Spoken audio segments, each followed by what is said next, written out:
Hi there, friends, and welcome back to the Why Music Podcast, the podcast where we explore different musicians and their music and musical ideas throughout history. Today, we're going to be exploring a really important historical figure, and I'm sure if you're a pianist, you've definitely come across this person at least once. But before we get onto it, please make sure to like and subscribe and to follow this podcast wherever you get your podcasts from. And we're going to dive into the life and music of Scott Joplin.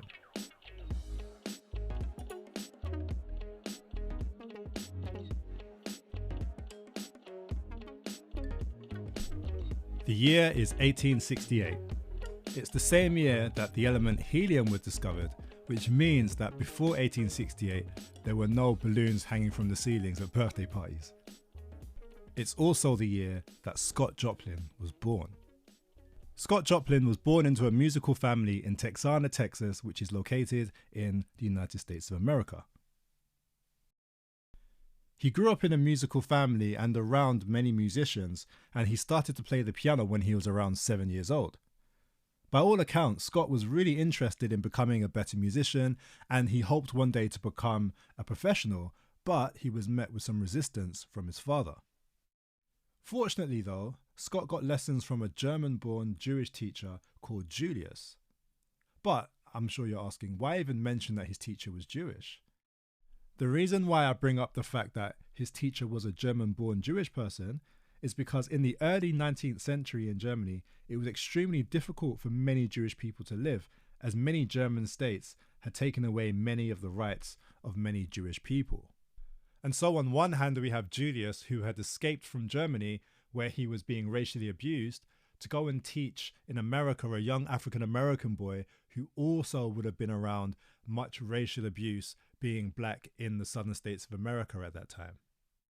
I think here we have a really nice story of two people being brought together in large part because of racism, but doing music together, and potentially it was a form of escape for both of these people as one was teaching and one was learning. As Scott grew up, he started to see and to realize that the opportunities for many black pianists were quite rare, but he found some work in churches and a few other places around the southern states of America. As he continued to play and as he started to compose music, he started to become known as a really good musician. And eventually his big break came in 1899 when he wrote a piece which is now called Maple Leaf Rag, one of the most famous pieces in American music history. And it sounds like this.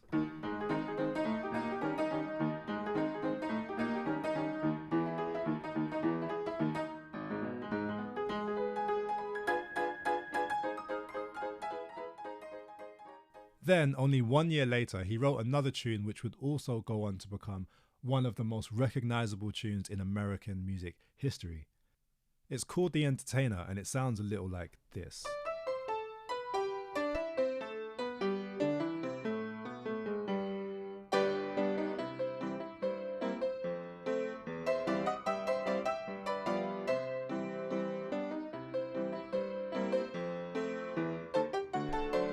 Did you recognize that? I'm sure some of you definitely did.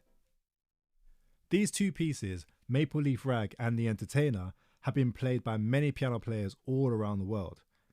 These two pieces in particular have actually appeared in many different adverts and movies, and while Scott was alive, it allowed him to earn a modest living through the sales of sheet music.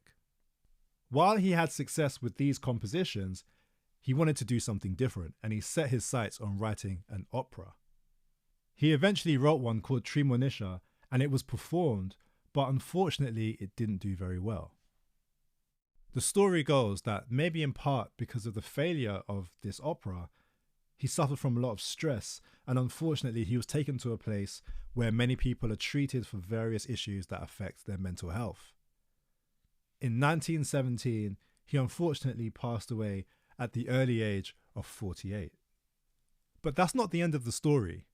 For many different reasons, Scott's music started to be played less and less, probably because many different styles of music started to emerge in the early part of the 20th century, such as the blues and different forms of jazz and pop music too.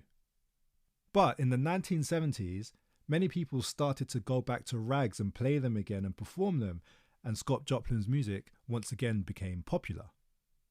In recognition of the impact that his music had, in 1976, he was posthumously awarded the Pulitzer Prize for his contribution to American music.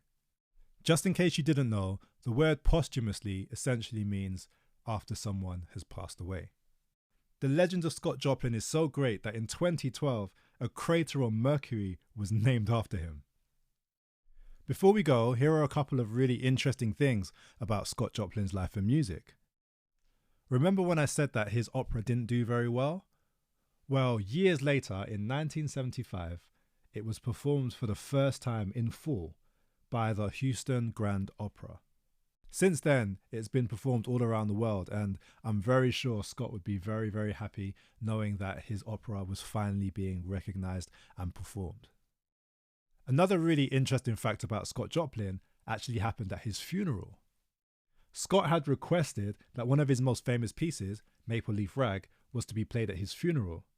But his widow, whose name was Lottie, decided that it wasn't really appropriate to play it at his funeral, and then no one played it at his funeral.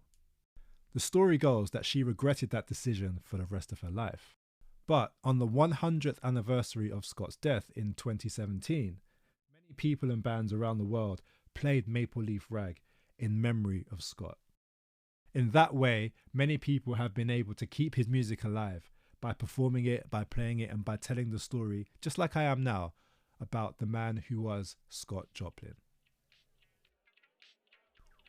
Thank you so much for listening to this episode. I really hope you've enjoyed it, and I really hope that you found it fascinating to hear more about the person whose music you've probably heard before in one way or another. As always, please make sure to like and follow and subscribe to this podcast wherever you're listening to this podcast right now. And if you have an idea for a future episode, please don't hesitate to get in touch.